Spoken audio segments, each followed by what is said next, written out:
Good evening and welcome to the Tuesday, January 21st, 2020 meeting of the City Council. Madam Clerk, can you call the roll, please? Councilor Kane. Present. Councilor Kroll. Present. Councilor DeBona. Present. Councilor Harris. Councilor Mahoney. Present. Councilor McCarthy. Present. Councilor Palmucci. Councilor Phelan. Present.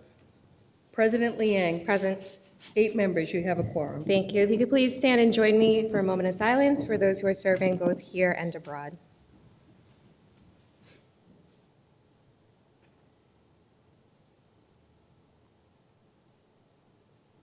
Will you join me in the Pledge of Allegiance? I Pledge allegiance to the flag of the United States of America and to the republic for which it stands, one nation, under God, indivisible, with liberty and justice for all. All right, Madam Clerk, if you could read the open meeting law, please. Pursuant to the open meeting law, any person may make an audio or video recording of this public meeting or may transmit the meeting through any medium. Attendees are therefore advised that such recordings or transmissions are being made, whether perceived or unperceived, by those present and are deemed acknowledged and permissible. Thank you. Before we dive into the items on the agenda, we're going to open with a presentation of the Geographic Information System, also known as the GIS, by DPW Commissioner Al Grazioso. Al?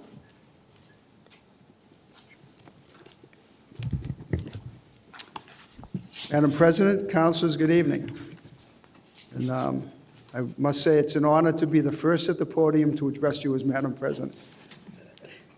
I'm here this evening with City Engineer Paul Costello and GIS Administrator Fred Kapanos to update the City Council on the steps taken by the Department of Public Works and other departments to improve our GIS capabilities. Before we begin, I would like to give a brief overview of how we got here. When Paul Costello was hired over 2 years ago, I asked him to review our DPW GIS capabilities to see where we could make improvements. At that time, we were under contract with an outside vendor for our GIS maintenance. After some consultation with former IT director and current Ward 5 Council Chuck Phelan, we determined that we should remap the city with a new flyover. We also determined that it would be in the best interest of the city to change vendors to People GIS and looked at a citywide approach for upgrading our GIS systems. A new vendor recommended that the city hire a GIS administrator, and with a recommendation of the mayor and with the approval of this body, the position was created in the fiscal 19 budget. A little over a year ago, Fred Kapanos was hired to fill this position. Fred was a GIS administrator for the town of West Springfield and has an extensive background in this work. In the past year, it has been truly amazing what Fred has accomplished with the help and support of numerous city departments. Fred is here this evening to talk about what we have accomplished and our plan moving forward. This will include a GIS overview, merging of old and new authoritative data, practical GIS uses, and a GIS presentation. And after Fred's presentation, Fred and City Engineer Paul Costello will be here and be happy to answer any of your questions. So Fred, I'll turn this over to Fred. Thank you.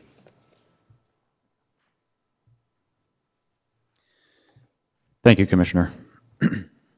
Just adjust this.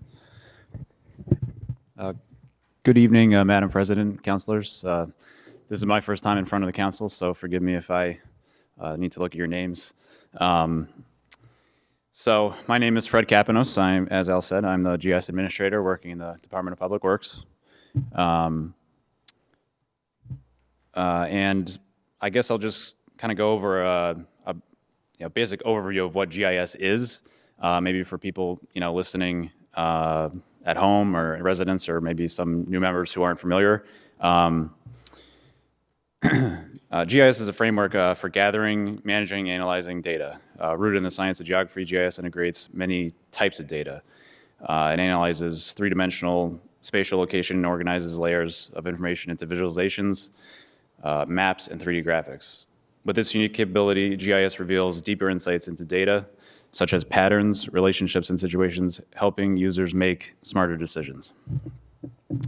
Municipalities all over Massachusetts and around the country are using GIS to make maps and communicate, perform analysis, share information, and can help solve complex problems. GIS tools are evolving and changing the way municipalities work.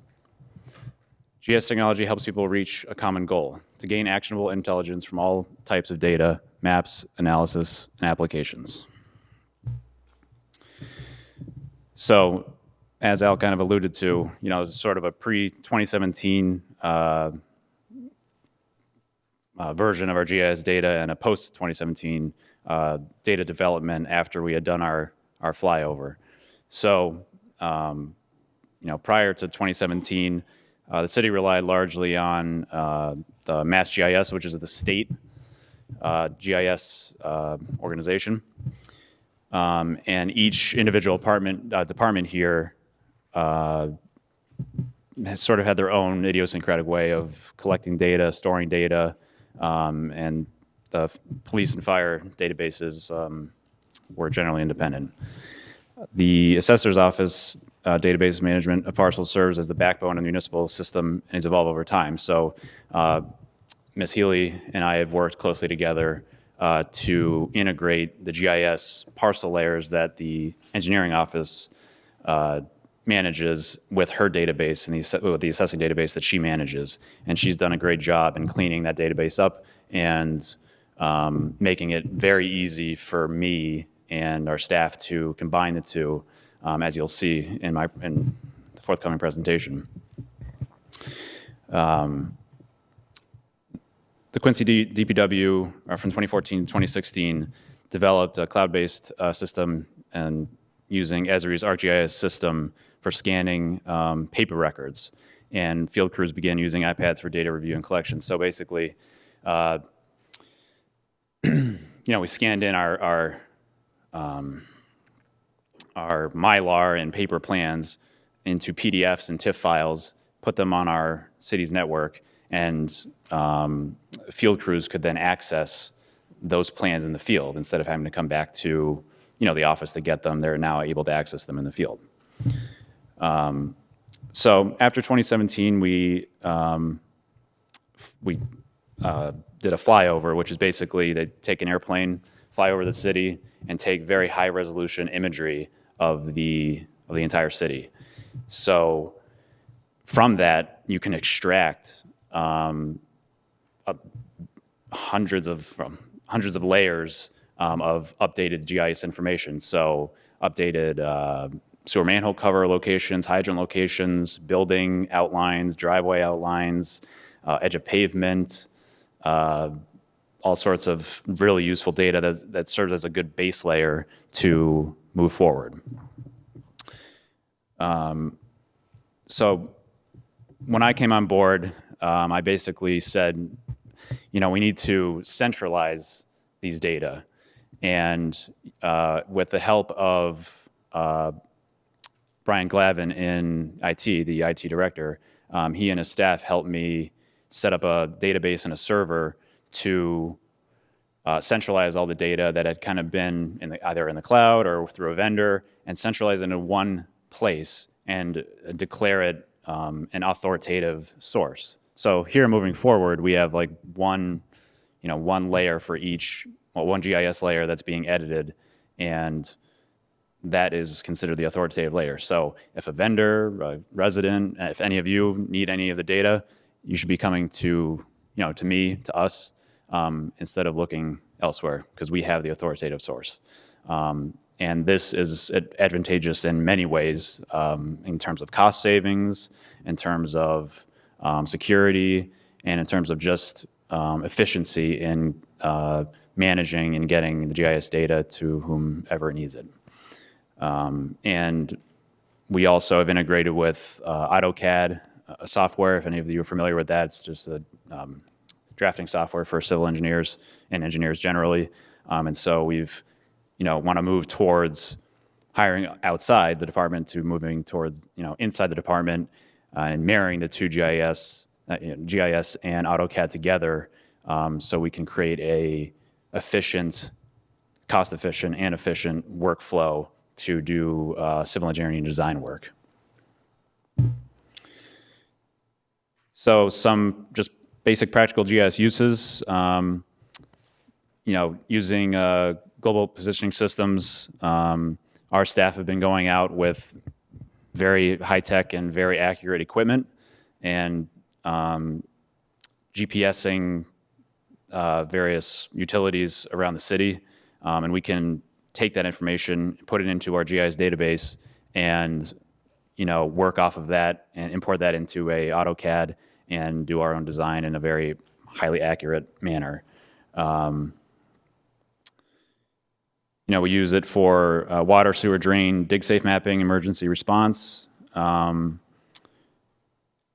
maps were used for data analysis and mapping provided in the 2018 roadway and water main capital improvement plan, and are relied on regularly to answer questions concerning future water, drain, and roadway work. So, our staff regularly reference these data to make decisions about future projects, kind of seeing where we should focus our attention next, and try to make the best decision based off of that. Most recently, like an outfall mapping and screening application was built for finding and maintaining catch basins and outfall pipes. And GIS aids in the engineering department with site plan review and other permitting. So, our staff can look at, see what's existing there and, either pass or fail certain site plans and issue permits. And right now, actually, currently, we're in-house designing water mains for 2020 using the GIS data we acquired and AutoCAD. We have one of our staff members working on that. In terms of other departments, so that's just the Department of Public Works side. That's a very large part of what I do, and historically here, a lot of the data, is really engineering focused. But I have a background really in a lot of different departments. So I reached out to a lot of different department heads and staff and said, hey, we've got this system. I can help you do all sorts of awesome, great things with our existing GIS system. So for instance, Colleen, as I said, Colleen and I, Ms. Healy and I, have been working closely together to make sure that our GIS parcel geometry and data is flush with the data that exists in her assessing database. And so the state actually requires that we come within a certain tolerance for linking GIS parcels, that is the geometry, the polygon, to the assessing information in her database. And she's done an excellent job in maintaining that database and making sure the two link correctly. The Board of Health, I've also been working with them on doing some rodent control applications, taking their sort of historical data and geocoding it and trying to figure out where some of the problem areas are for rodents. And I've printed out various paper maps.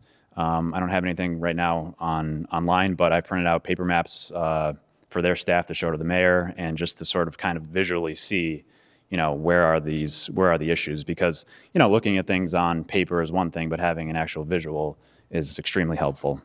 So like a heat map, for instance. The Natural Resources Department is currently maintaining their tree inventory using a new platform that I basically built. So right now, as we speak, and as you'll see, they're doing a tree inventory. So we took from the flyover data I was talking about, they extracted like 27,000 points of trees. And from that, I can kind of narrow it down to see what the city owns based on right-of-way and allow Department of the Natural Resources Department to see that and make edits to it. And I'll show you in a second kind of what I'm talking about.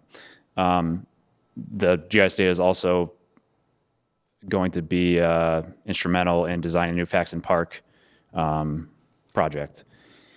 And lastly, for example, TPAL is doing a fire alarm location GIS inventory. So all the fire pull boxes you see on the poles, they have an intern going out and seeing where they are, taking photos, taking an inventory of their condition, etc. So I'd like to get into some real live examples of all of these. So first, there's some dashboards which kind of visualize and break down the data, some web applications and maps which are a little bit more specific, and then some more internal GIS applications which aren't online, but it can give you an insight into where this kind of technology can go.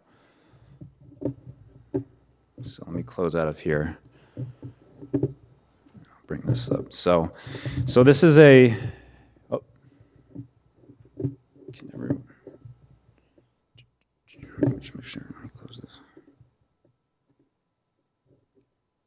There we go. Okay. So this is an engineering. So I'll start with engineering. So this is an engineering utilities map that I created for our engineering and DPW staff to use.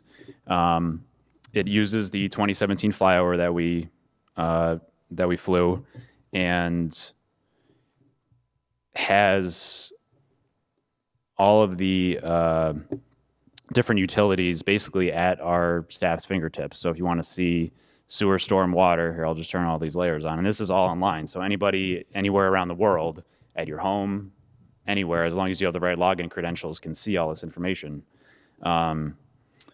And so for instance, if I just zoom in, we can see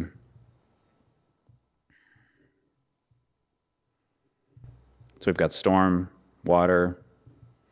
Let me just shut some of these off. Plans.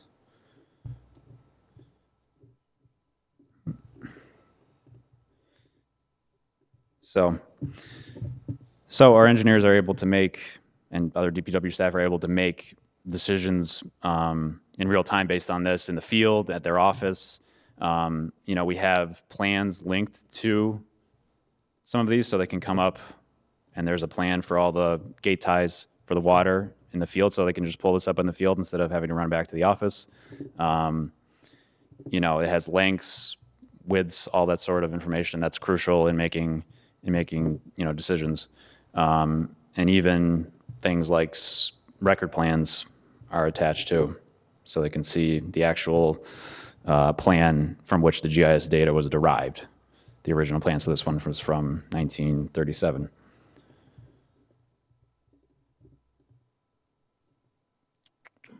So additionally, let me just zoom out. I've also added some LiDAR data, which is elevation data that the state actually provided. So as you can see, here's a full city view of elevation, red and white being the highest, and green and blue being the lowest. So we can kind of see, where, trends in elevation and line it up with, any existing infrastructure.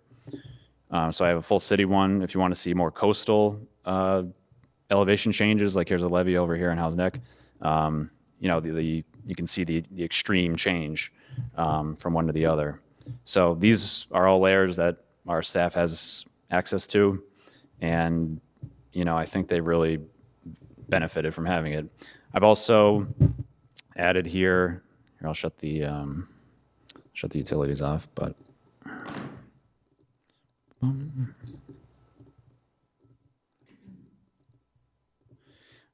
so this, I also added a parcel layer.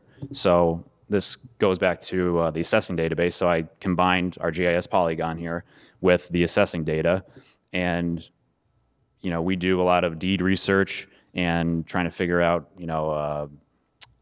use codes, the map block lot addresses, the vision ID, and the lot size, who the owner is. And I actually have a link here directly to the Registry of Deeds. Yep, so it goes right to the registry, so you don't actually have to go to the website to search. It just uses our existing database to link directly to the registry. And that's the current owner in deed. And I also have searching for historical deeds. So for instance, this one, 433 Quincy Shore Drive, it'll bring up this report. And what? Can't actually get over there because of the way this is set up. But it has basically the same links to historical deeds as well.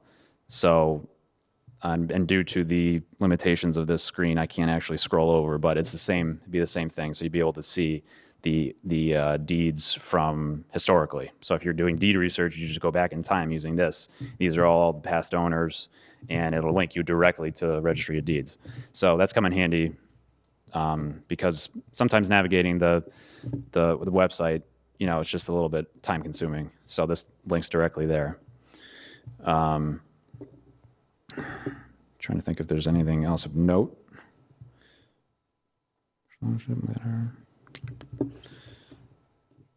Yeah, we have water and sewer service cards.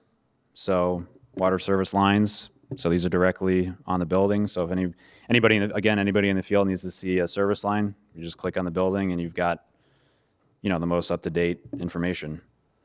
And this is available in an iPad, on your computer, pretty much anywhere you need it. So here's a dashboard of outfalls that we've been keeping track of. So these are ones that we've had issues in the past trying to find. And we had one of our staff members go out and attempt to locate them.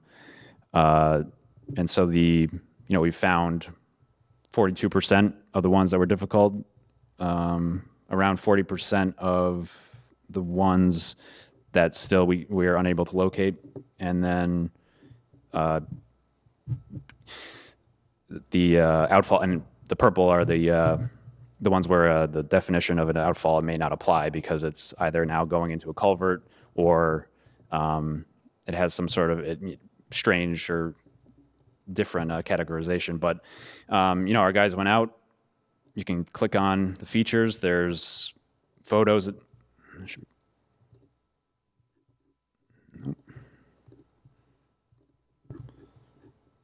Photos attached to these, so you can see all live. What's down there, what was done, when it was taken. So this is done very recently. So this is, for us to basically be in compliance with the MS4 and NIPD's permit, for those of you who are familiar with it. Just mapping our outfalls, making sure they're clean, and eventually leading into sort of a maintenance work order system and making sure we're in compliance there. So moving on to the tree inventory. This is going to look really busy here in a second. So as I said, there's about 27,000 tree points that the flyover captured. So all the red, basically all the dots here are trees. All the green ones you see are ones that have been inventoried and or added by Department of Natural Resources staff.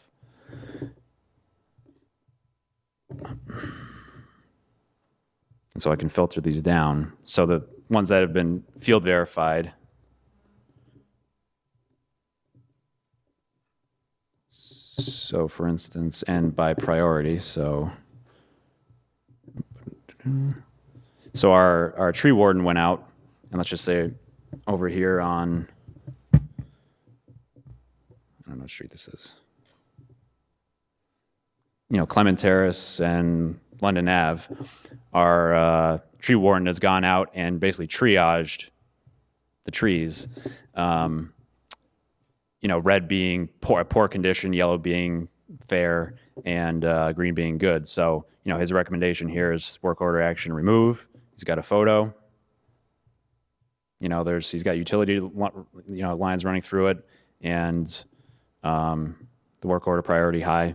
So he's out there every day using this app. He and I went out together, kind of built this together. I have the background in the sort of making these kind of apps, and he has the background in nomenclature in doing tree and arborist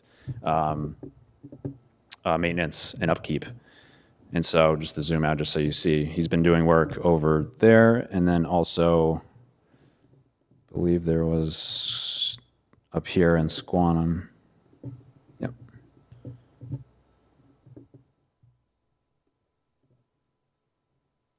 So, like on Standish Road. So he's been doing some work out there. And as he's out there, so concurrently, there are staff in-house at their department adding in trees, just putting them on the map where they know they are, and then our tree warden will go out and verify that. So we have multiple people sitting at a desk, someone out in the field verifying this, and it's all synced up into one place, and it's all live. So if someone makes a change in the field, it automatically, someone will see it immediately at their desk. Moving on to TPAL. They are doing like I mentioned, the firebox inventory. So they had an intern come in from like the last 2 weeks, basically, and he's been able to find and inventory 461 fireboxes and categorize, having the condition. If we just click on one, random one, the condition, the pole type or the mount type, pole number, if there's a light bulb, the condition, and various photos associated with it. So, eventually I think Mr. Casani would like to, link these up in a circuit so we can see where the wires are, where the lines are. And so this is something brand new to them, and they love it so far. So yeah. So that's what I have for and actually I'll show you this too. So this is the building. So the Inspectional Services is now using Viewpoint Cloud to do their permitting. And I was able to work with that company, it's a private company, to integrate our GIS layers into their software. So this is completely web-based through Viewpoint Cloud, as you can see. And they can see, our staff basically can see all of these layers when they're doing their inspections. So they can see our live building information, parcel data.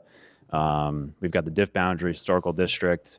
And if you zoom out, you can see the FEMA flood zones. So if if a structure or parcel is within so many feet of a flood zone, you'll know. So that's another way that we can kind of integrate with other softwares really easily. And Viewpoint Cloud, to their credit, has made it very easy. So I've got a couple, so that's all web-based. So that's all stuff that if you just have a computer or a tablet and you have the right login credentials, you can just go in, view any of it at any time. Right now, only internal staff can see all of this. None of it is public as of yet, but we have that capability in the future. And so just internally, just to show you kind of what some other capabilities would be, this is, TPAL recently did a light pole conversion. So we went, went from standard light bulbs to LEDs. And this is a inventory that one of the consultants did. And here's all of the light poles and their conditions. So they rated a lot of them as good, and a couple as fair, fair and poor. But we have a good idea of where they are, and their status. So that's something that can be thrown up to the web, that someone can go out, do additional inventory if they need to. If I link it to, if I link our GIS to our property, we can do property assessments, so we can see visually what every parcel, so this is single family homes, what their total assessed value is. So you can see on this color ramp, so like green would be lower and red is higher, anywhere from $96,000 to $700,000. So for single family homes, and you can break it down by any use code or anything you like. So you can do all sorts of analyses. And just, it's good to get a visual representation of it, because it's one thing to just look at it on an Excel file or a database. And really, this water consumption, so I managed to connect to the Munis database, which has water meter data in it. And so this is for single family homes. This is the bill amount in dollars from $19 to quarterly to $2,200. you can get an overview of kind of who's, using what, where's consumption going? Is there a leak somewhere? Where are people using the water the most? And you can symbolize it. Again, I just did the green to the red, but this is a way that we can take our existing databases in Munis and Vision, combine them all together, and provide a extremely robust and good visual for people to use. And that is it for the presentation. So, open to questions, comments, queries. Thank you. Yeah, no, I think it's really helpful to have the sort of overview of the back of the house operations that goes into fulfilling a lot of the requests that we have. And I appreciate you taking some questions, so I'll throw it to my colleagues. Council Kroll? Thank you, Madam President. Through you. Good evening, Fred. I think you did a good job up there for your presentation. Thank you. It was good. And I was kind of chatting with Council Mahoney. I think you covered some of my questions, one of which we were kind of going back and forth, like the user permission. So a lot of what you showed us today is just at this point it's internal. Yep. Right? So Correct. And I'm assuming that's going to evolve. I mean, the potential here seems like it's quite overarching, and we can find ourselves probably in other areas with this application as time goes on, would be my assumption. Is that? Oh, yeah. Yep. You can, I tell people you can pretty much do whatever you want until I say you can't. Like, using the technology we have, I mean, you can do whatever you want. You can set permissions internally, externally, separated by department. If there's sensitive information that other departments don't want to see, there's all sorts of different levels you can go. Yeah. So that makes sense. And Yep. again, we were kind of chatting. I'm just giving you, I guess, some context. Sure. A little bit of what we were going back and forth. Because I remember this body had appropriated, I don't remember the dollar amount offhand, but essentially allowing the building department to pivot and essentially do their, permit work and other items that they do in terms of receipts and collect that in a cloud-based manner. So it seems like there's some integration going on amongst the departments, which is that's a positive. I look at something like this and I say to myself, as a ward councilor who takes a lot of phone calls on a whole myriad of issues, like many of us do around the well, like, how can I maximize this particular, program and use it to deliver, I guess, visual answers in some sense to my constituents. And, I work with Chris Cassani a lot. Obviously, I think we all do with the traffic department. So as I kind of was following your different images or views throughout this application, I'm wondering, like, hypothetically, like, we're working on a parking issue right now up on Edward Street, right? Which I know is not terminally unique to various streets throughout the city, but we're trying to come up with a program that makes sense, to promote traffic flow, but also, allow people, the most safe alternative when it comes to parking. So what would be great to me, outside of like the neighborhood meeting, but kind of the build up to a neighborhood meeting is obviously, hey, here's the context, here's the issue, this is what we're going to try to solve.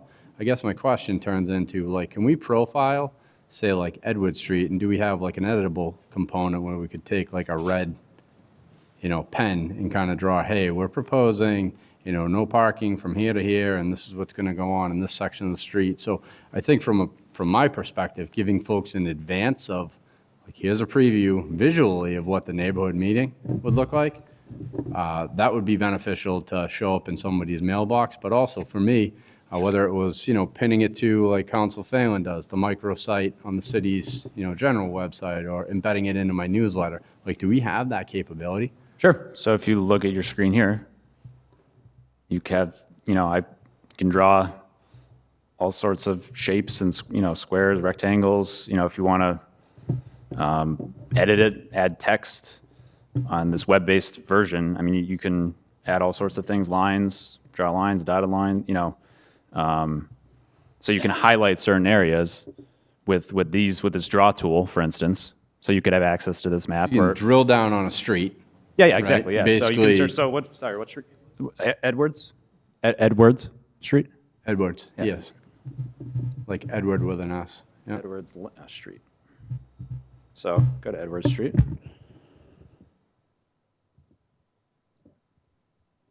And so, you could say, oh, well, we're proposing from here. Oh, actually, wait, let me do a line. We're proposing from here.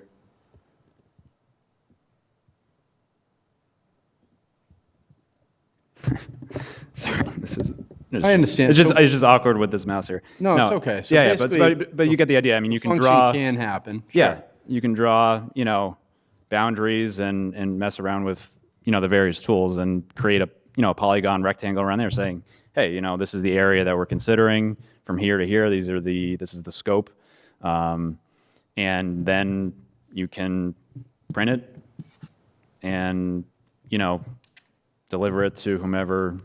So I guess getting back to user permissions. Yeah. So this is kind of like breaking news to me. Like, how would we work that? If that was our intention ahead of a mailing to our constituents, would we work with traffic?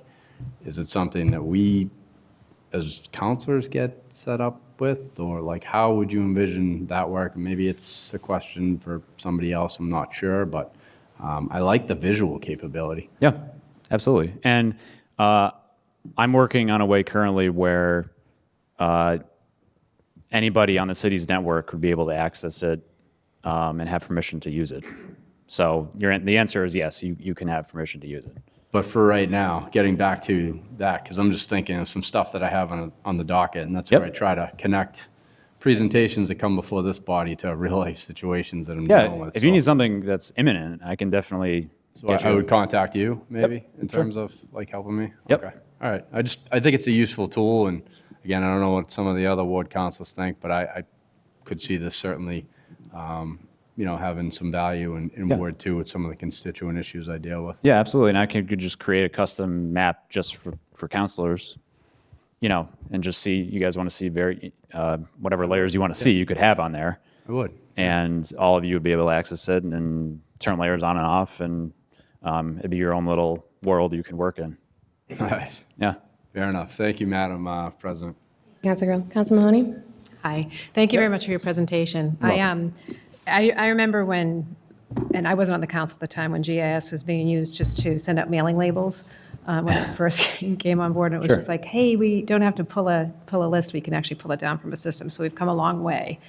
And I know that we've budgeted for other departments. So how many of the departments that are budgeted are, and what's the percentage of use for them? So right now, it sounds like the planning department and DPW, TPAL, and natural resources for the trees, but for, just in general, I know each department has access to it, so what do you think, as you're building it out, I know you've mapped the whole city, but as far as, I think maybe if it wasn't last year, it might have been like a percentage, was like 30% of the GIS has been built out for the departments, so where do we stand for that particular build out for the GIS for departmental base? Crossovers. In terms of total percentage for the entire Citywide, city? so all the Citywide? departments, yes, for the departments in each department. So in the budget, we break out Yeah. the budget for the GIS. Each department gets a specific budget and has somebody that's managing it. So, and it was being built out in each of those departments. And I think when we were asking about the water and sewer last time, we were at about 30% of the lines being built out, mapped for the lines. Where do you think we are? Are we at 100% now for it being built out for? This might not be a question for you, it might be a question for some. Yeah, I don't know. Maybe Paul can speak to that. And I know it takes time to build this out, so it's just more of just like, where do we stand as far as the build out of the maps for? Paul Costello, city engineer. I think what you're referring to is the base map. So Fred has spent a significant amount of time collecting a lot of the data, figuring out what's old, what's new, what's been updated.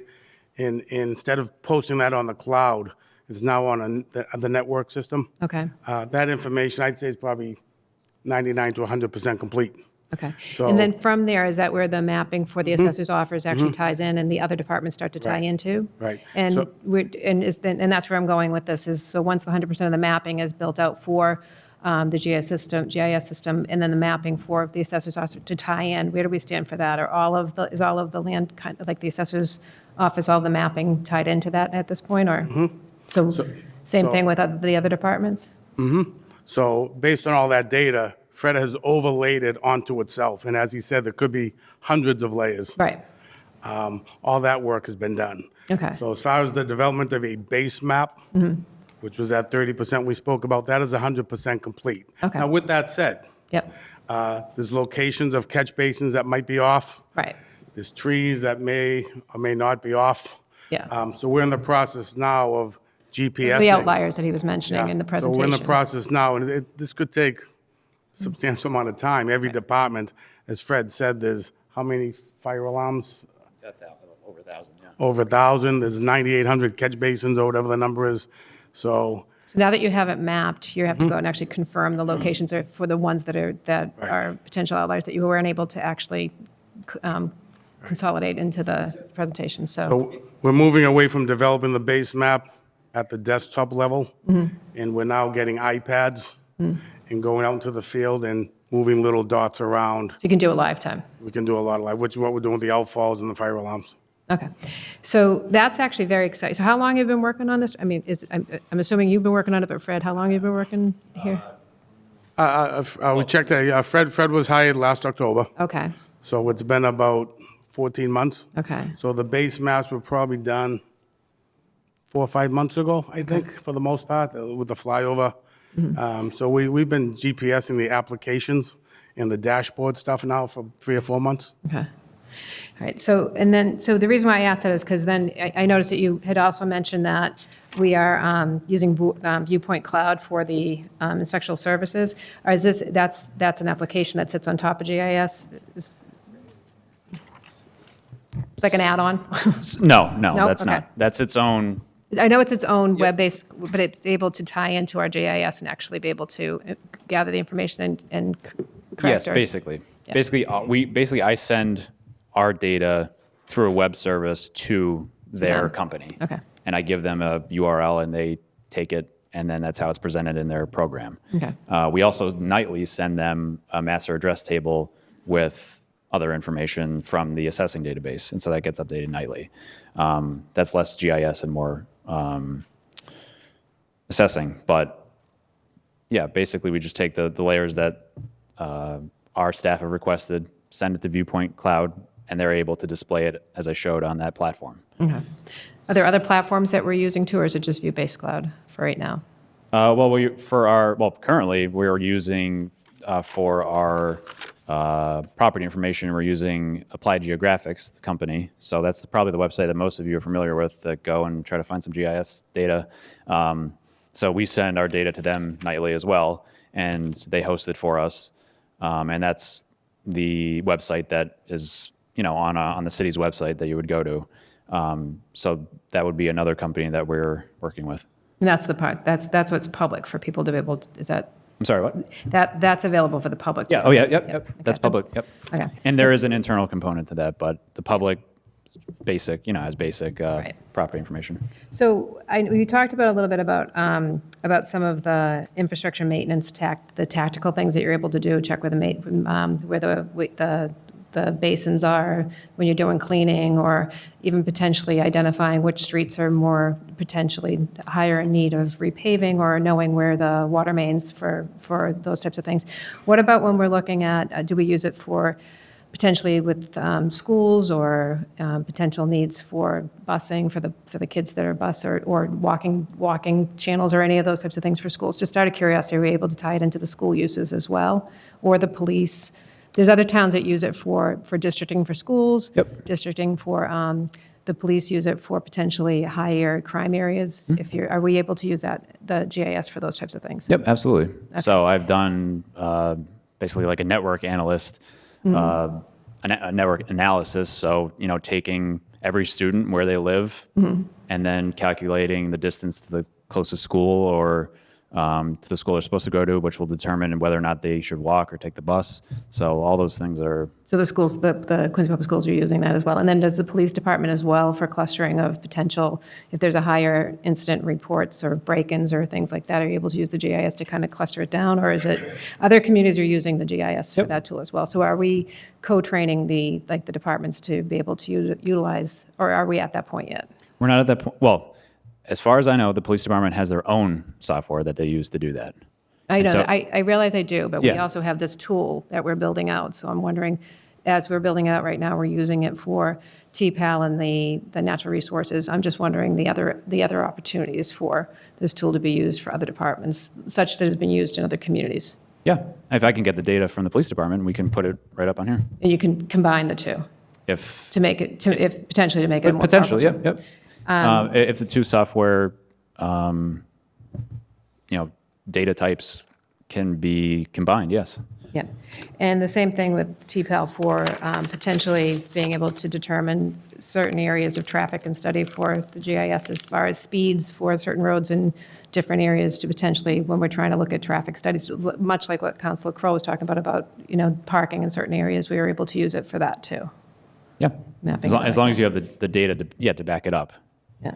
And then in the other thing that the other communities have used it for too is as development's happening throughout the city or our city, when I'm looking at it throughout our city, and I've seen other communities when they've had major development, being able to reassess maybe areas for the best locations for potentially for fire departments or just in general, if you were doing a station over, you're able to do that as well. Were we able to use the GIS when we were talking about the station for the police station and the fire station? Yeah, absolutely. You could do it based on response time to various points along in the city. Was it done though also for the current? I don't know. I don't Okay, believe just- I was so. just Yeah, curious. I can tell you it's possible. Yeah. And it's a very common GIS analysis. Yeah. Whether or not it's been done with this current project, I don't know. Yeah, I was just curious because, as we're having, when you look around at different things, I think of Hospital Hill and the potential development that's going to be happening up there. There's going to be a high need for analysis for the outcome of the amount that's going to go up there. How's it going to impact our roads? How's it going to impact our schools? What's it going to do to, the infrastructure that's in the surrounding area? And that's a tool that we can use as we're looking at those things happening, live time potentially for that. And then also with all the development that we're having, and again, being able to update the database from it. There's things that we can pull that's much faster, and the changes that are happening with the boundaries potentially of if we're looking at a rezoning. So those are the types of things that when they do happen, it won't take months to be able to update these things. These are things, once the decision's made, you can overlay it and kind of pull that information. Is that correct? Yes, should all be live, yeah. Yeah. And that's a huge step forward for the city. So I just, when I'm asking these questions, it's I'm just, a year ago when I was asking that question, we weren't close to that. So this is a great development, and I'm very excited to hear that. I'm looking forward to maybe sitting down and just learning a little bit more about and seeing how those things work. So Yeah, I thank absolutely. you very much for the presentation tonight. And I know Al and I were talking about it a week ago, and he was saying it was coming forward, and I said, this is pretty exciting stuff. So thank you very much. You're very welcome. Thank you, Councilor Manning. Councilor Phelan? Yeah, thank you for coming before us. A great presentation, but Thank you. I do have a couple of questions for you. Sure. And one question is in regard to, currently you have a GIS interface on the website that the public is allowed to use. Correct. And I know a lot of the public, I've spoken with several people as I was going around campaigning, it is very heavily used. So are you eventually going to be swapping that out and putting this in? Or are you going to maintain the interface that's on the website? I mean, for the foreseeable future, I think staying with them for right now is probably the best idea. I can develop our own sort of property viewer. But it just depends on if I have time and if there's a need, if there's really something we can offer that they can't. Okay. But it is possible, and I actually have done it before, so Yeah. I know it's possible.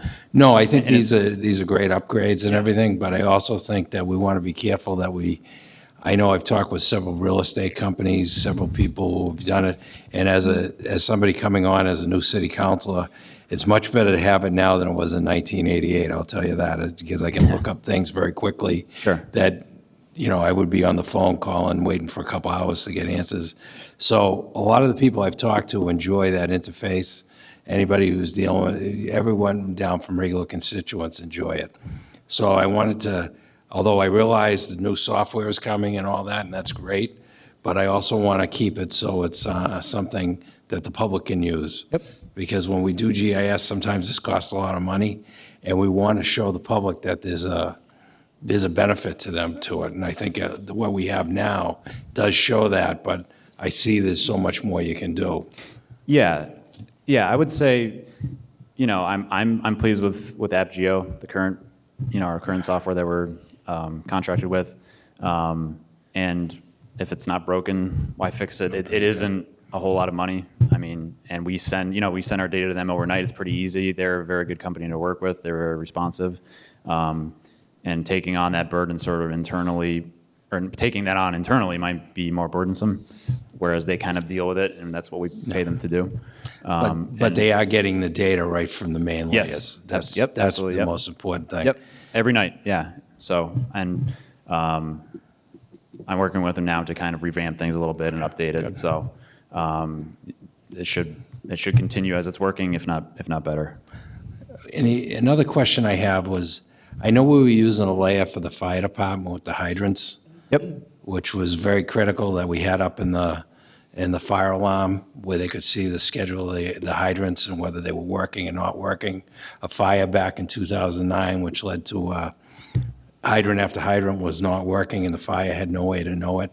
So this data is being shared with that. I mean, I was curious that data is still being shared and that it also works with their laptops. I know they were tying into the old GIS at one point. I don't know if that's been accomplished. I don't know. I'll have to check in with them. Okay, because we bought iPads for all the fire engines, and one of the key things was they would know whether a hydrant was open or not when they got there. Okay. So I think it's some of this stuff that was on the old GIS, but I'd also like to see, that would be something that would be good to be updated. Yeah, absolutely. Because I know one time, I remember, because at that time, the GIS was shared between the DPW and the IT, and we had to come in and explain why it took the fire department so long to hook up to a hydrant. And when they get in there at a fire, they need to go right away. Yeah. So I wanted to make sure that was in your travels when you're doing this, that those applications are there and working for them, because I know there was a real problem back in the early 2000s, it's more than a decade ago. Okay. But I think that's all the questions I have, but I would like to see more public safety. I think that should be a push, because I know the old one, the police used the data from the old one too. So I think, I know Nancy used to provide them with stuff for their dispatch. And most of the stuff in their dispatch comes from the old GIS that was being maintained before the new one came in. So I think checking on that to make sure they're getting the right data and everything, and everyone's on the same sync. Yep, definitely. And that's been my goal really from the beginning, is to get everything under one umbrella, because once you start parsing things out to, vendors, cloud-based stuff, it just becomes a nightmare to keep track of, and people are left out of the loop. So, so having everything in-house in a database, just one layer for something, just makes things so much easier. I absolutely agree with that. That was something I was saying since 1998. Yep. So I'm glad to see it finally coming to fruition. And Al and Paul and you coming online, something that I was asking for more than 20 years. So I'm glad to see it all coming to fruition. I think you're doing a great job, and Thanks, you. and Keep up the good work. Yeah, thanks to your credit too. Setting up I don't know when you're retired, but the Vision server and the Munis server are both on premise, and that's extremely helpful because I set up our GIS server on premise, and so they can all just connect to each other in 5 minutes, and that makes things incredibly easy. So it's great. Okay. Yeah. All right. Well, thank you. Yeah. Thank you, man. Thank you, Counselor.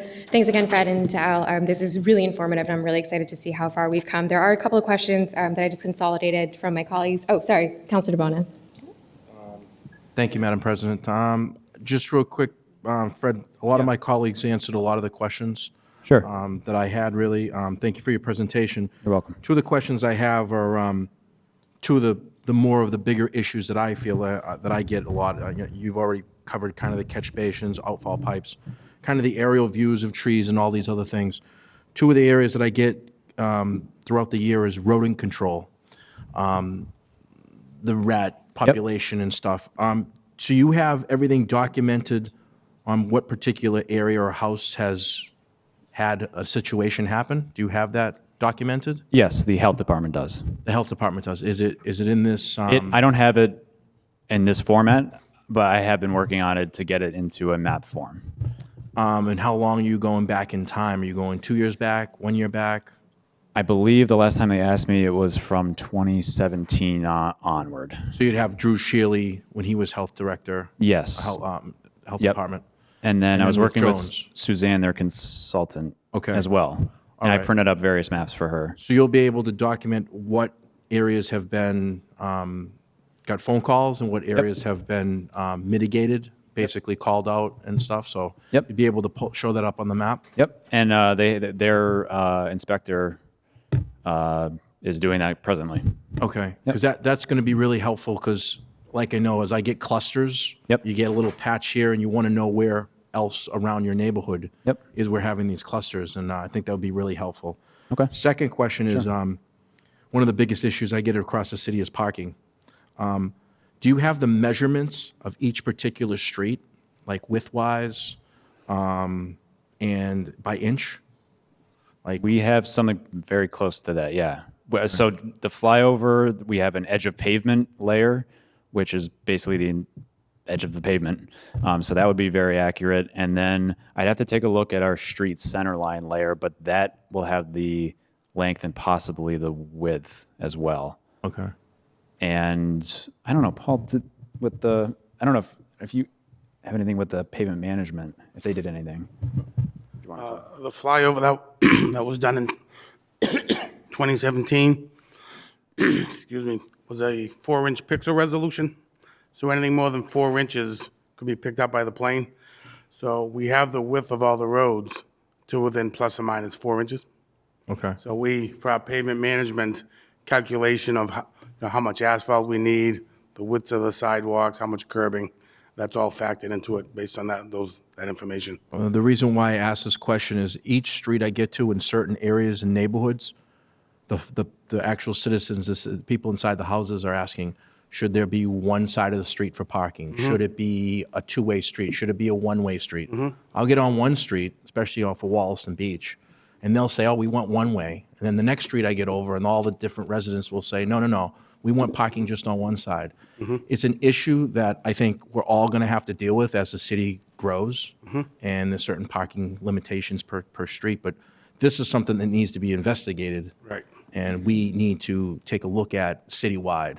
Right. And I think this particular system and software could be the key to this, because we'd be able to give them the proper data per street. Because the residents want to know this information, and I'm constantly getting it every year. I'm out there knocking, they're asking about this. So it's my responsibility to bring it about. I think this is a good opportunity for us to work together. And I've talked to Al a little bit about this offline, about what we need to do. I've talked to other counselors, ward counselors, on what we want to do. But I think this is the step in the right direction. This is the information I was looking for. And this past year, we used this information in designing the roadways, and we have to factor in a plow coming down the street. You have to factor that into the road design. And, excuse me, we decided to go with Cape Cod berms to allow people to park up on the shoulder a little bit in some cases. So we are using it currently for that. I appreciate it, yeah, because every street's got a little bit different setup, Fred. We're not a simplified north, south, east, west exact measurements. Every street's a little bit different, and each one has different measurements and widths. Sure. And I think they all need to be addressed differently. Yeah. Based on what kind of developments outside of it. Yeah, absolutely. And actually, I will get back to you about that this week. I can just check. I appreciate it. Thank Yeah, you. I'll go through the layers and see what we have. Okay. Yep. Thank you, Madam President. Councilor Mahoney? So just a quick follow-up. So when we have presentations like, for the budget, and each of the departments now have access to the GIS, or just in general, when if we ask questions in regards to high pivotal points, when we talk about health and we talk about rodent conditions, or we talk about TPAL and we talk about road conditions, they'll be able to utilize this tool to be able to help present their packages to us, correct? Because that would be my anticipation as we've built out these maps and as we have developed this tool and we've invested in it, that now our expectations will be each of the departments will be able to use this tool to do their presentations to help actually navigate through their high areas of risk for the city, if it's something that we need to invest in, or if there's a success in the city as well, whether it's TPAL solving for traffic or parking or congestion, or the health services solving for rodent problems that I know it's existing throughout the whole city, and we've become very common. It's become very common nature to people. It's rather frightening, actually, sometimes when people act like it's not a big deal. It's a health concern. But my anticipation is after this presentation that we're at 100% mapping, that we'll be seeing each department kind of utilize the tool and present clearer pictures of what's happening in the city, I would imagine. Yeah, absolutely. Yeah. Thank you very much. Thank you, Councilor. And then to that note, I'll just pick up where I was saying earlier. There's a list of a couple of questions here and follow-up items that the clerk committees can get over to you, and then if you can get that back to us, that'd be great. So if nobody has any other questions? Oh, great. Thank you so much, Fred. Thank you, Al. I appreciate it. Thank you, Madam President. Council. So moving on to the agenda now, Madam Clerk, the first item on the agenda. 2020-002, order nomination and election of the clerk of committees. Council McCarthy? Thank you, Madam President. First of all, I'd like to make a motion to open nominations for the clerk of committees, and I'd like to place Jen Manning's name into that nomination. Great. So we have a motion to open nominations, and we have a nomination made by Council McCarthy. Second by Councilor Kane. Do we need a roll call for this? We do. Great. Madam Clerk, can you call the roll? Counselor Kane. Jennifer Manning. Counselor Kroll. Jennifer Manning. Counselor Harris. Counselor DeBona. Jennifer Manning. Counselor Harris. Counselor McCarthy. Counselor Phelan. Jennifer Manning. President Liang. President, Jen Manning. 8 members. Thank you. Counselor Mahoney. It was 10. Wait, I didn't get to say it. Jennifer Manning. Yeah. Let's just start over. My new vote sheets are wrong. I have some others I'll use. No. So we got everyone. We do. We have 8 members. Great. Excellent. Jennifer Manning. Sorry about that. No worries. Congratulations. Thank you. Okay, next item on the agenda. 2020. Oh, I'm sorry. Council McCarthy? Just a quick note about Jen. We had talked a week or so ago, and she asked me if I would nominate her, and I thought it was an honor and a privilege. Jen is proactive, professional, detailed, watches all our backs. When we go to Jen Manning, who's been in the position now almost 6 years, she knows everything in and out like she's been around for a very, very long time. I got a few stats on her today, and it's funny, tomorrow it looks like, unless I'm wrong, Jen, January 22nd is your 10-year anniversary on being hired at the Municipal Finance Department, so congratulations on 10 glorious city years. And thank you very much. Thank you, Councilor. Wanted to Please, take yes. a moment. Councilor Crowe? And echo, the character and work ethic of Miss Manning, particularly, working very closely during my term as council presidency. Jen was somebody that anticipated a lot of items before they became issues and made sure that we as a city council were in a very good spot every time we walked into this room. And to, the general public, watching these meetings, I think they look like they flow pretty seamlessly, and it's not without hard work from people like Jennifer Manning. So I just wanted to thank you publicly, Jennifer. Offer you the microphone. If you'd like. No, that's not her thing. I just had to have fun. But Jen, we're very happy and grateful to have you aboard. So thank you, Madam President. Thank you, Counselor. Counselor Mahoney? Because I almost didn't get to vote for you, I just felt I had to say thank you. It's the first, now it's my second term. On my first term, you were very, very helpful, and you've always been helpful, Jen, whenever I needed anything or directions as to where I could find something, or even pulling minutes sometimes in different things. You've always been a huge asset to us, and I know that no matter what we ask for, you do, and I don't think people actually understand at home how much you do. Like, during the day, you're doing all this stuff, you're coordinating everything, but even if you need something at the last minute, she's delivering things, and she's running things around, and she's making sure our phones work, and she's making sure our constituents are able to get to us. And I can't tell you how much I appreciate that, because we all have busy schedules, but your schedule starts early and goes late. So I really want to thank you for all the hard work you do, and I appreciate all of the things that you do as well. So thank you.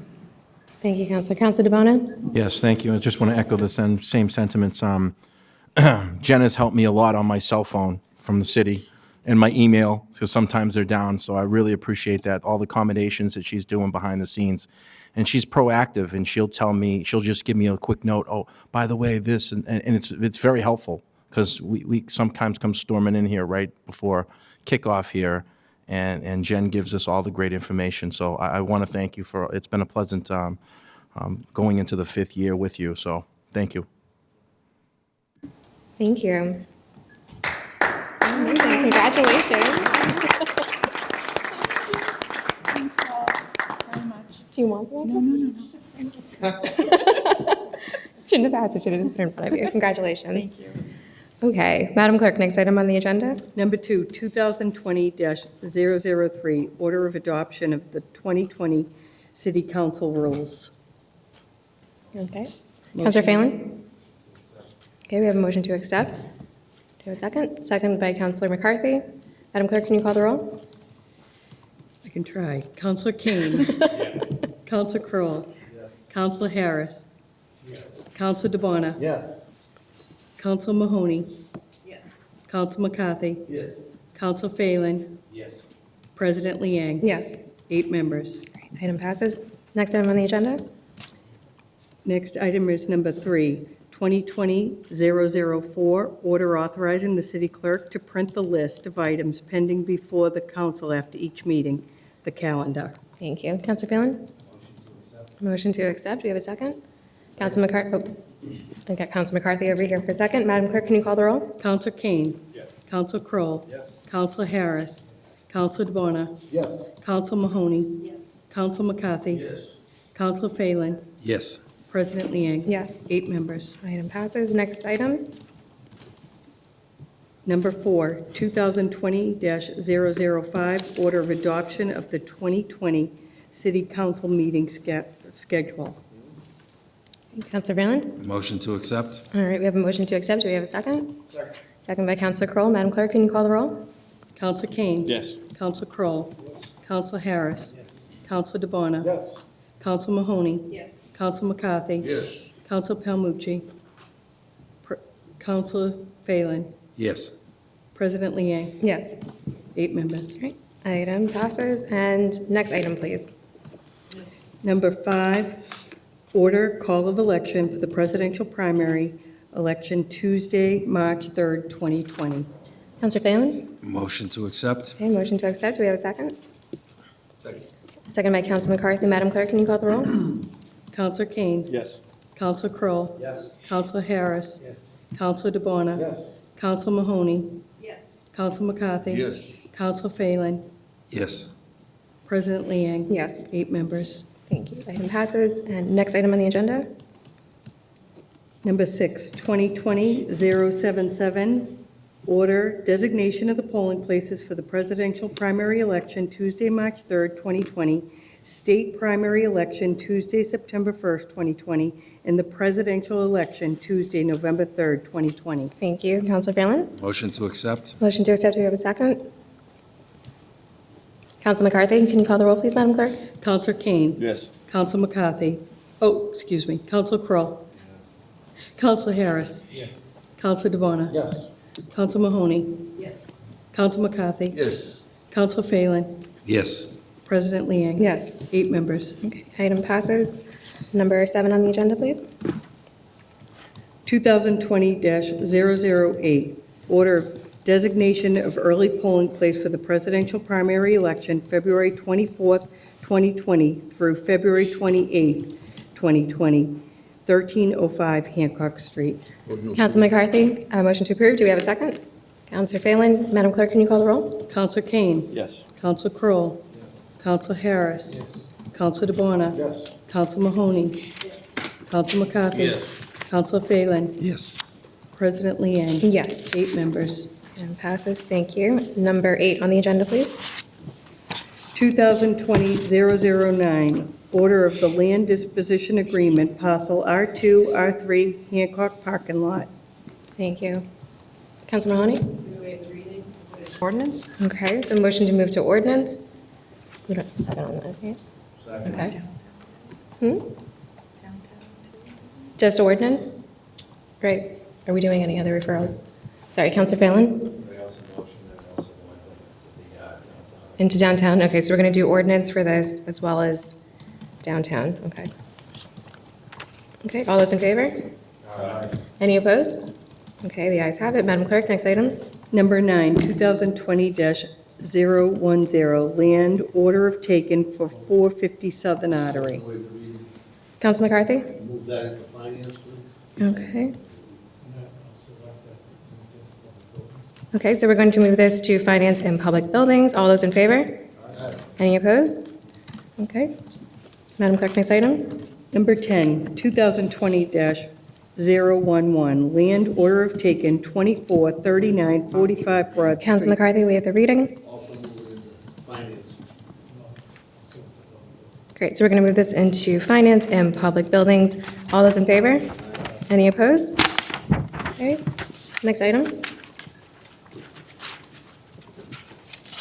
Next item is number 11, 2020-012, ordinance to revise, consolidate, amend, supplement, and codify the general ordinances of the city of Quincy. Counsel Mahoney? Ordinance, please? Okay, so we're going to move this to ordinance. Any others? All those in favor? Any opposed? Okay, so this will be referred to ordinance. Next item on the agenda. Number 12, 2020-013, ordinance amending zoning classification for residential portions of Ward 1. Counsel McCarthy? Yeah, that's what, move that back into the ordinance. You got it. So a motion to move to ordinance. All those in favor? Any opposed? Okay. Madam Clerk, next item.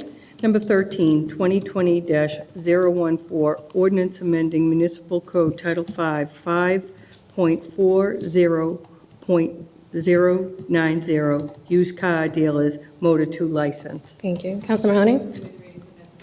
Okay, so we'll refer this to ordinance. All those in favor? Any opposed? Okay. Madam Clerk, next item. Number 14, 2020-015, ordinance, Mass General Law, Chapter 59, Section 5C, establishing a residential property tax exemption. Thank you. Counsel Mahoney?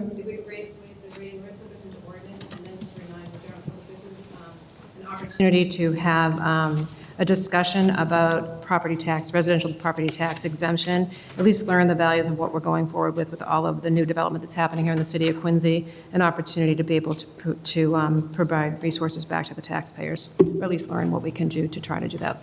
So this will go into ordinance. Thank you very much. Thank you, Counsel. I appreciate your support in sponsoring this. So we're going to go ahead and move that to ordinance. All those in favor? Any opposed? Great. Madam Clerk, next item. Number 15, 2020-016, an ordinance, recreational vessel towing notification requirements. Thank you, Madam Clerk. Counsel Mahoney? We're going to move this into ordinance. Okay, we'll refer this to ordinance. All those in favor? Any opposed? Okay, Madam Clerk, next item. Number 16, a resolve on the mid-year projects updates. Thank you. Counsel Mahoney? If we could waive the reading, this is just an update from my summer updates. We never really received the summer updates, but after speaking with Representative Walker from the mayor's office, I think we'll be ready for the next meeting, hopefully. We're going to put this into oversight with the hope. Okay, I apologize. So are you moving passage and referring it to committee, or just? Moving passage, referring to oversight with the hopes that we can pull it out at the next meeting. Great, so we'll move passage on this. A motion to approve. Do we have a second? Second by Counselor DeBona. Madam Clerk, can you call the roll, please? Counselor Kane. Yes. Counselor Kroll. Yes. Counselor DeBona. Yes. Counselor Harris. Yes. Counselor Mahoney. Yes. Counselor McCarthy. Yes. Counselor Phelan. Yes. President Liang. Yes. 8 members. Thank you. So the item passes and will be moved to oversight for a future hearing. Next item on the agenda? Could we have that put on the agenda for the next meeting, too? I'm sorry? Could we have that item number We certainly can. put on the agenda for the next meeting? And that's for 2020-17. Okay. Thank you, Counselor. Madam Clerk, number 17? Number 18, We're on 17. resolve updating economic development in the city of Quincy. Thank you. Counselor Mahoney? Again, this is just an update just to discuss the economic development that's happening in the city of Quincy, and I'm going to ask to have this put into oversight. Okay. Would you like to pass it tonight as well, or just refer it to committee? I'm sorry, what did you say? Do you want to move passage on this as well as putting it into committee? I'd like to put it, move passages as well. Great. So motion to approve. Do we have a second? Yes, Counselor Phelan. Move to the Downtown Economic Development Committee. Okay, so this will be referred to oversight as well as downtown. Thank you. And again, we do have a motion to approve. Do we have a second? Second. Counselor Phelan, Madam Clerk, can you call the roll, please? Counselor Kane. Yes. Counselor Kroll. Yes. Counselor DeBona. Yes. Counselor Harris. Counselor Mahoney. Yes. Counselor McCarthy. Counselor Phelan. Yes. President Liang. Yes. 8 members. Thank you. Item passes will be in committee, and then, Counselor Mahoney, would you want this on the next agenda as well, or do you want to just leave it in committee for now and then? If we could leave it in committee, I don't think we'd be able to have enough time in the next meeting, so I'd like to put it on potentially the following meeting if it fits. Great, thank you. Madam Clerk, next item? Number 18, 2020-019, a gift for $2,500 from the Copeland Family Foundation, Inc., to Friends of Wollaston Beach. Thank you. Counselor Phelan? I believe this will be the finance chairman, but I work with the Wollaston Beach Committee, and this is a usual transfer that comes in from a grant to the Copeland Family Foundation that's used for their summer projects and different things they do to improve the quality down in Wollaston Beach. And I'll refer it to the finance chairman, but I would urge that we pass this tonight so they can start planning their upcoming spring, for the spring initiatives. Great, thank you. So motion to approve by Counselor Phelan. Counselor McCarthy? Yeah, second. Oh, okay, second. And Counselor Harris, did you have something more? Okay, great. So motion made by Counselor Phelan, seconded by Counselor McCarthy. Madam Clerk, can you call the roll? Counselor Kane. Yes. Counselor Kroll. Yes. Counselor DeBona. Counselor DeBona. Yes. Counselor Harris. Counselor Mahoney. Counselor McCarthy. Counselor Phelan. Yes. President Liang. Yes, 8 members. thank you. Item passes. Next item on the agenda? Number 19, 2020-020, gift for $1,100 from Can we waive the various reading? donors. Waive the reading. Counselor McCarthy? Motion to approve 1,100 and to send a message of thank you to those various donors.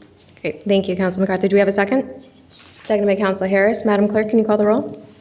Counselor Kane. Yes. Counselor Kroll. Yes. Counselor DeBona. Yes. Counselor Harris. Yes. Counselor Mahoney. Counselor McCarthy. Yes. Counselor Phelan. Yes. President Liang. Yes, 8 members. thank you. Item passes. Next item? Next item is number 2020-021, a gift $500 from Spadol Cardassi to the Quincy Police Motion Department. to approve.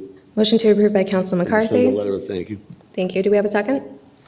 Seconded by Counselor Harris. Madam Clerk, can you call the roll? Counselor Kane. Yes. Counselor Kroll. Yes. Counselor DeBona. Yes. Counselor Harris. Yes. Counselor Mahoney. Counselor McCarthy. Yes. Counselor Phelan. Yes. President Liang. Yes, 8 members. thank you. Item passes. The next item? Number 21, 2020-022, gift for $5,000 from Brewster Company, McDonald's, Hancock Street, for crime prevention. Motion to approve. Motion to approve by Counsel McCarthy, second by Counsel Harris. Madam Clerk, can you call the roll? Counselor Kane. Yes. Counselor Crowe. Yes. Counselor DeBona. Yes. Counselor Harris. Yes. Counselor Mahoney. Counselor McCarthy. Counselor Phelan. Yes. President Liang. Yes. 8 members. Thank you. Item passes. Next, we have the approval of previous meeting minutes, and this will be for both December 16th, 2019, as well as January 6th, 2020. Do you have a motion to approve? Thank you. Motion made by Counselor Phelan, seconded by Counselor Kane. Madam Clerk, can you call the roll? We don't need a roll call for this, do we? We don't. No, great. All those in favor? Any opposed? Great. Communications and reports from the mayor, other city officers, and city boards. I do have some communications this evening, Madam President, if I could. I have 2 utilities to refer to Public Works Committee for advertising. Grant of location for Mass Electric Verizon at Watkins Street, and grant of location National Grid Gas at Newbury Ave. Also, this evening, there are some traffic requests to refer to Ordinance Committee for advertising. Ward 1, Council McCarthy, add handicap parking to 117 Marymount Road. Ward 2, Councilor Kroll, remove handicap parking at 4 Alton Road. Ward 4, Councilor Palmucci, remove handicap parking at 12 Sunnyside Road. Add no left turn to Granite Street to Lock Street, 7:30 to 8:30 a.m. and 12 to 3 p.m. Add no turn on Granite Street to Lock Street, 7:30 to 8:30 a.m. and 12 to 3 p.m. Add a one-way at Center Street, Copeland to West Street. Ward 5, Councilor Phelan, add a handicap parking to 50 Euclid Ave. Ward 6, Councilor Harris, add no parking east side of Home Street, Burgess Street to Haywood Street. Thank you. So we'll refer those to Public Works, and then the second half to ordinance. Thank you. Thank you. Next, unfinished business and preceding meeting. Hearing none. Reports of committees. None. Okay, moving on. Presentation of petitions, memorials, and remonstrance. Councilor Kroll. Thank you, Madam Chairman. It is with a heavy heart that we take a moment and remember the Erickson family. Russ Erickson passed away, it was like a week or so ago. Lifelong Quincy resident. I believe he lived till the age of 97. Decorated World War II veteran. Standout hockey player at Quincy High School. Came out of the military, got into his family's construction business, and from everything that I hear from folks around town was quite the master carpenter. Leaves behind him a family and a legacy of honor and service to country. So I would just ask that we take a moment and keep the Erickson family in our prayers. Thank you, Madam President. Thank you, Councilor Kroll. Anyone? Okay, moving on. Scheduling of, motions, orders, and resolutions. Okay, scheduling of committee meetings and public hearings. Councilor Harris. Thank you. Could we schedule on Monday, the February 24th at 7:20, a public hearing, the utility grant location, Mass Electric Verizon, Watkins Street. Also at 7:25, a public hearing, utility grant location, National Grid, Newbury Ave. Thank you, Councilor Harris. So we'll have those 2 meetings starting at 7:20 on Monday, February 24th. Any other scheduling of committee meetings or public hearings? Hearing none. Okay, so our next council meeting is scheduled for Monday, February 3rd. And with that, if we don't have anything else, do I have, great, motion to adjourn? All those in favor? Thank you.